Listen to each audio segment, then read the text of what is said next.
앞서 보신 것처럼 정부가 공공과 민간 부문에 55만 개의 일자리를 만들겠다고 발표했습니다.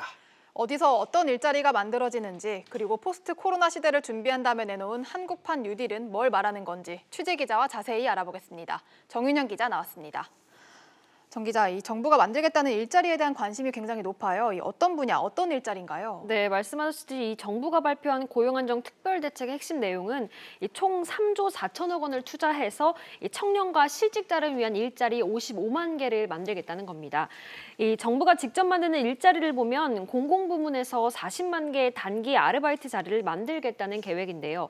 이 비대면 IT 분야 업무 등에서 일자리 10만 개를, 실직자, 폐업한 자영업자 등 취약계층을 위한 일자리 30만 개를 만듭니다.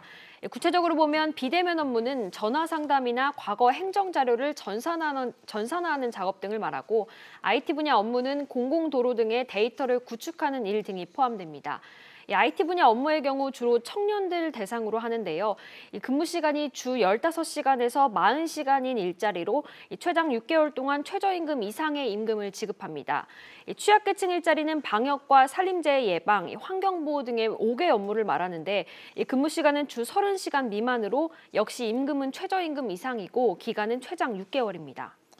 네, 그러면 지금 마지막에 이야기한 것처럼 결국 일자리가 많이 만들어져 봐야 6개월짜리 짧은 일자리에 불과하다는 얘기인데, 뭐 그 다음은 어떻게 되는 건지, 또 뭐 일자리의 품질은 제대로 되는 건지 이런 것들이 좀 궁금합니다. 네, 맞습니다. 이 정부의 이번 일자리 대책은 이 당장의 충격을 흡수하는 대증요법에 가깝습니다.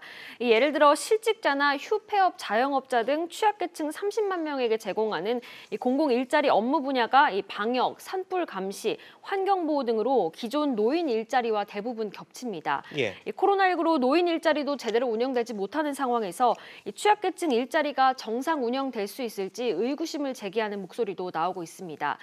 특히 주어지는 업무가 단순 보조에 불과해서 장기적으로 봤을 때 청년들이 제대로 된 일자리를 찾을 역량을 떨어뜨릴 수 있다는 지적도 나오고 있습니다.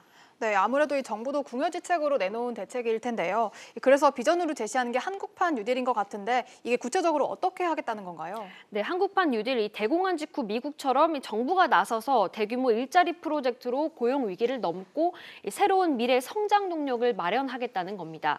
홍남기 부총리는 이 한국판 뉴딜의 청사진으로 비대면 디지털 서비스, 확장된 SOC, 사회 안전망 보완 등을 거론했습니다. 네, 큰 의미는 알겠는데 그래서 구체적으로 어떻게 하겠다는 건가요? 예, 정부도 구체적으로 어떤 일자리를 만들겠다 이렇게 밝히진 않았습니다. 다음 달 초에 이번 고용 대책에 재원을 조달할 3차 추가 경정 예산안을 편성하면서 이 한국판 뉴딜의 청사진도 함께 나올 것으로 보입니다. 네, 정 기자 이야기 잘 들었습니다.